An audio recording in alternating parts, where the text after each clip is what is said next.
नमस्कार। कांग्रेस पार्टी के नव संकल्प चिंतन शिविर में अब कुछ ही दिन बाकी रह गए हैं। इसी महीने 13 से 15 मई को राजस्थान के उदयपुर में कांग्रेस का ये चिंतन शिविर चलेगा।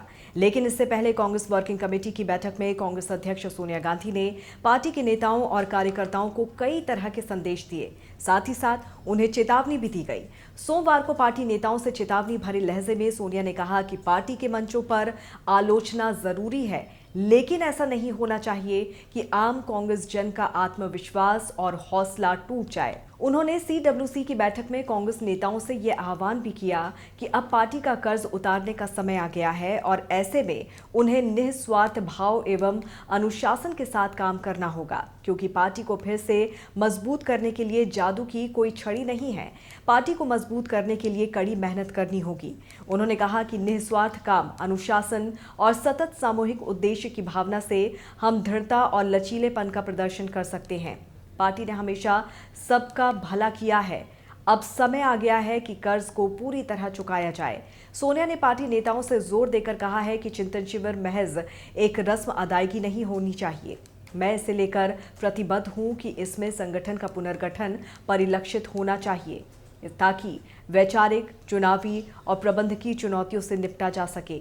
आपको बता दें कि कांग्रेस का ये चिंतन शिविर 13 से 15 मई को राजस्थान के उदयपुर में आयोजित हो रहा है। सोनिया गांधी की अगुवाई में हुई सीडब्ल्यूसी की बैठक में कांग्रेस के पूर्व अध्यक्ष राहुल गांधी, राज्यसभा में नेता प्रतिपक्ष मल्लिकार्जुन खड़गे, संगठन महासचिव केसी वेणुगोपाल, राजस्थान के मुख्यमंत्री अशोक गहलोत, छत्तीसगढ़ के मुख्यमंत्री भूपेश बघेल और कई नेता इसमें शामिल होंगे। सीडब्ल्यूसी की बैठक में चिंतन शिविर के एजेंडे पर चर्चा की गई और इसमें राजनीतिक, सामाजिक न्याय एवं सशक्तिकरण, अर्थव्यवस्था, संगठन, किसान और कृषि, इसके साथ ही युवा एवं सशक्तिकरण से जुड़ी समन्वय समितियों के संयोजकों ने वो एजेंडा भी रखा जिन पर चिंतन शिविर में मंथन होगा। बैठक के बाद पार्टी के वरिष्ठ नेता जयराम रमेश ने कहा कि ये चिंतन शिविर कोई एक गंतव्य नहीं होगा, बल्कि एक लंबी यात्रा की शुरुआत होगी और ये एक मील का पत्थर भी होगा। इस बैठक में कांग्रेस नेता मल्लिकार्जुन खड़गे ने राजनीतिक मुद्दों, चिदंबरम ने आर्थिक मुद्दों, भूपेंद्र सिंह हुड्डा ने कृषि से संबंधित मुद्दों पर जानकारी दी। इसके साथ ही सलमान खुर्शीद ने एससी, एसटी, ओबीसी और अल्पसंख्यकों से जुड़े मुद्दों पर बात की। मुकुल वासनिक ने संगठन से जुड़े मुद्दों पर चर्चा की।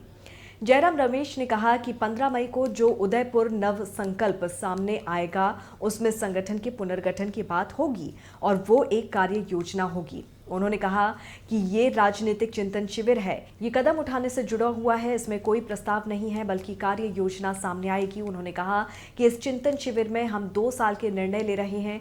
हमारा मकसद 2024 के लोकसभा चुनाव के लिए पार्टी के संगठन को तैयार करना है। आपको बता दें कि कांग्रेस के उदयपुर में होने वाले चिंतन शिविर में कुल 422 नेता शामिल होंगे, जिसमें कांग्रेस कार्य समिति के सभी सदस्य, विशेष आमंत्रित सदस्य और स्थायी आमंत्रित सदस्य, प्रदेश कांग्रेस कमेटी के अध्यक्ष, विधानमंडल दल के नेता, पूर्व केंद्रीय कैबिनेट मंत्री, पूर्व राज्य मंत्री, कांग्रेस के राष्ट्रीय सचिव, संयुक्त सचिव, पार्टी के विभिन्न विभागों के प्रमुख, महिला कांग्रेस के सभी पदाधिकारी, युवा कांग्रेस के सभी पदाधिकारी, एनएसयूआई के सभी पदाधिकारी और समन्वय समितियों के सदस्य और कांग्रेस अध्यक्ष द्वारा चयनित लोग शामिल होंगे।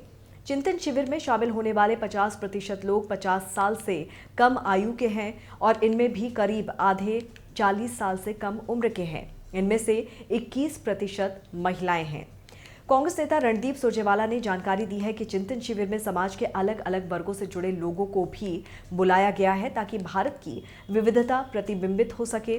उन्होंने बताया कि सीडब्ल्यूसी की बैठक में 2 निर्णय किए गए हैं। डिजिटल सदस्यता अभियान लगभग संपन्न हो चुका है। ऐसे में इसके लिए कांग्रेस के संविधान में संशोधन की जरूरत थी और इसका अनुमोदन किया गया। इसके साथ ही ये फैसला भी हुआ कि पार्टी की लद्दाख इकाई का गठन